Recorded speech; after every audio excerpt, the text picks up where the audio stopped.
Hi, I'm Jill from the Peterborough Community Garden Network, and today we're going to show you something that you can plant in the fall. We're going to go through the step-by-step guide on how to plant your garlic. The first thing you want to do when planting your garlic is make sure that the soil is nice and loose. Because it's a root crop, you want it to have as much space as possible to grow. So I use a fork and just turn over the nice bare soil and get it ready for planting. So the next thing that you want to do is get your garlic. And the most important thing to remember is that you should buy garlic from a farmer's market, from a local farmer, or even better, grow it yourself. And the reason for that is that garlic in the grocery store is generally sprayed so that it won't sprout, and that is what you want it to do.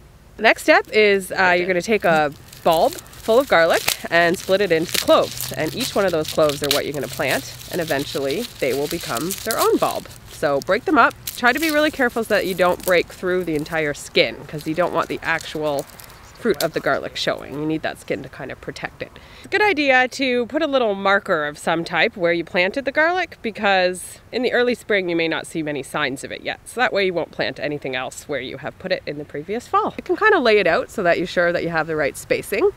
And a good idea of spacing is about 3 to 4 inches between each clove. And a general rule is plant it twice as deep as it is big. So when you go to plant the garlic, you want to plant it with the root base at the bottom and the pointy part at the top. The pointy part is where the sprout is going to come out, and you'll just have a lot more successful. And once you put it into the ground, cover it nice with all your nice freshly turned over soil. Pat it down. You don't have to do it too much. And then after that, you're going to want to give it a nice warm blanket of straw. And what's that going to do is, because in Ontario these days we have a fluctuating winter, that the weather goes up and down a lot.